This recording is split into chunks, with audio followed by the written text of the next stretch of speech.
Hello again. This is a continuation of rare topics for the Dundee FRCS course. This slide, I like this slide very much. Please don't argue with the examiner.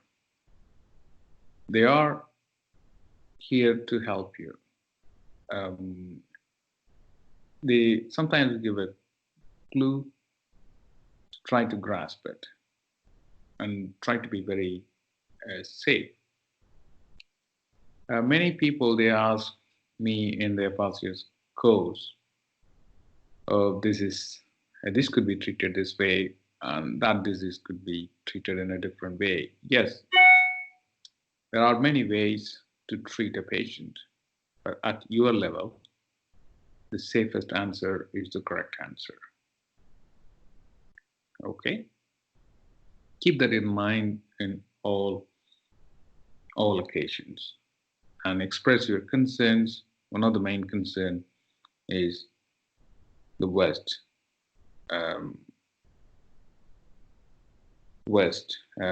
disease for the patient. So let's go to the different topic. This, I had it in my exam.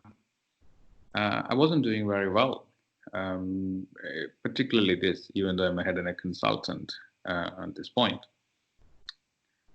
So this is a CT scan axial section at the level of glottis, or even slightly below. If you see this picture, they only showed me this one. Then I asked for this.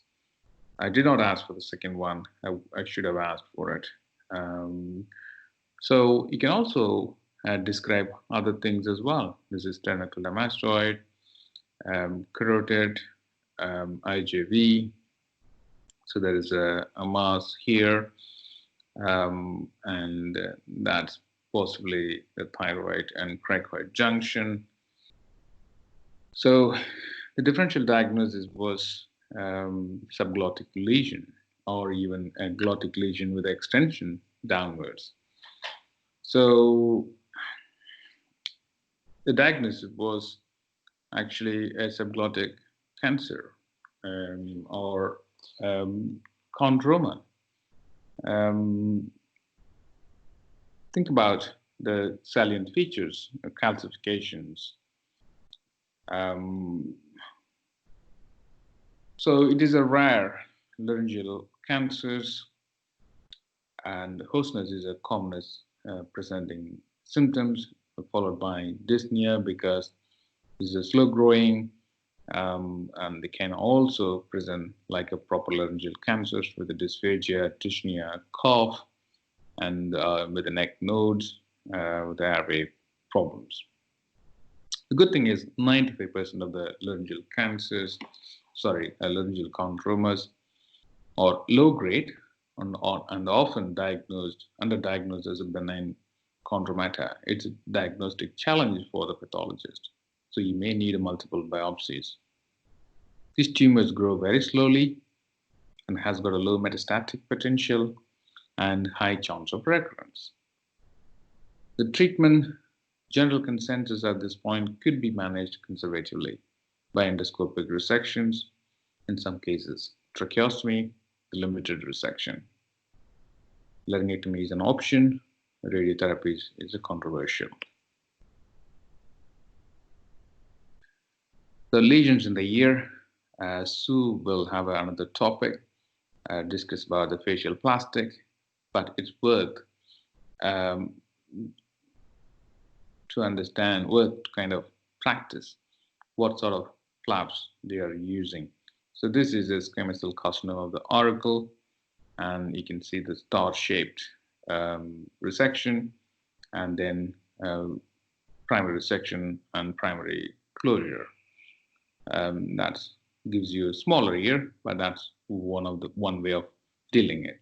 So you need to draw and make sure in a paper and pen, and then how does the primary look like after a reconstruction? How does it look like?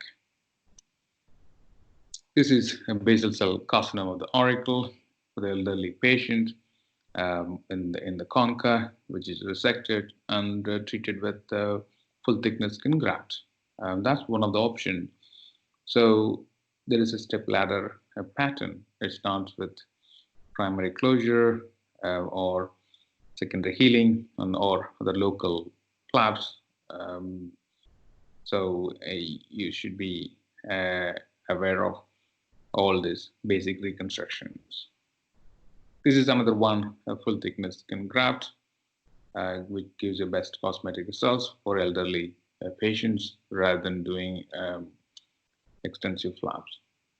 Preauricular cutaneous advancement flap is useful in some cases. Coming to the pediatric neck lumps, you will get this in the pediatric VIVA stations. Clearly, you can see redness and the swelling in the submandibular or level 2 region. So the question is, how do we manage these patients?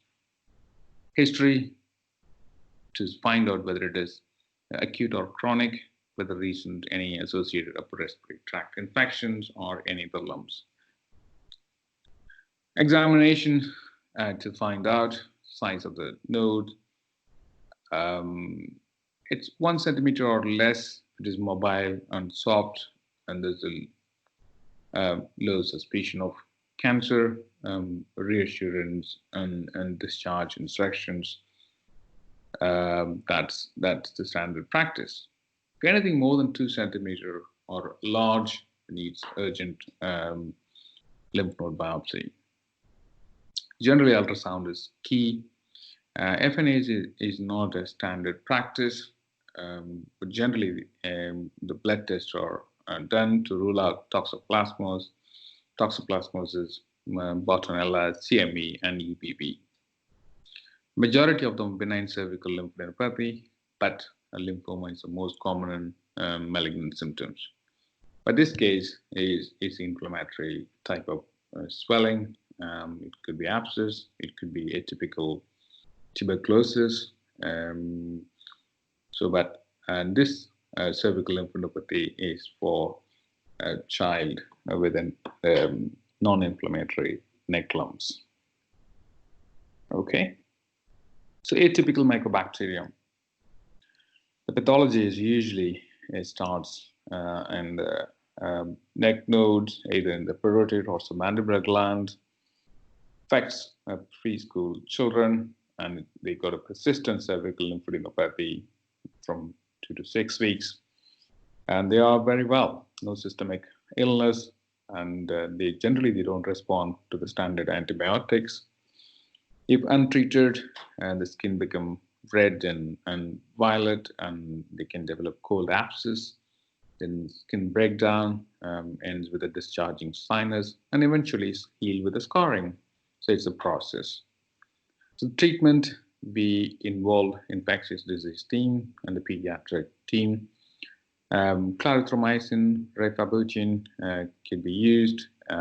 Usually the cultures are not positive all the time. Some would consider surgery, but surgery is risky because of the scarring, and involves parotid, that involves a risk of facial nerve. But again, the argument is surgical scar is very neat. Medical treatment, the disadvantage is it's very challenging to give a treatment for 6 months medically for a small children, and sometimes the tolerance is not very good, but sometimes it resolves by its own. So it's a cause of the disease. So the detailed discussions is very important.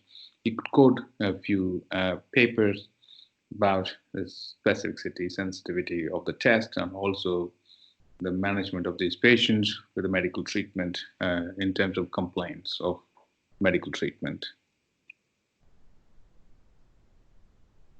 Regarding the laryngectomies, the speech valve.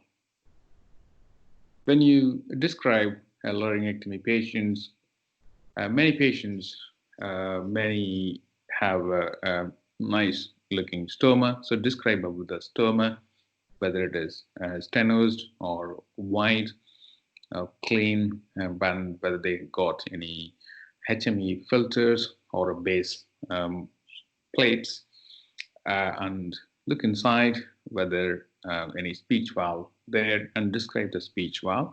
If you have water, trying to give them and see whether the swallowing is all right, or any leak through the valve or around the valve. That's called a peripheral leakage. And also comment about their voice, and comment about the scar of the laryngectomy, or sometimes if there is any extension, or watch out for any flap scars in the forearm. So regarding the speech valve, you don't need to say exactly what company is a Blomsinger or Provax, but you can say, is it like a low pressure valves or a duckbill type of valves?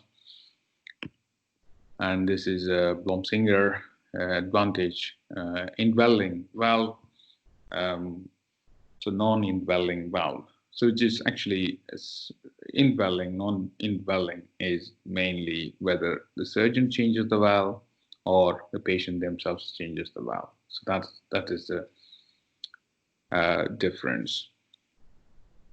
It doesn't matter much. Try to understand the variation in practice. This is a post box in Spain, and this is UK. So possibly we have covered lingual tonsil, sinonasal mass, subglottic mass, and ear reconstructions, pediatric neck lumps, and the speech valve,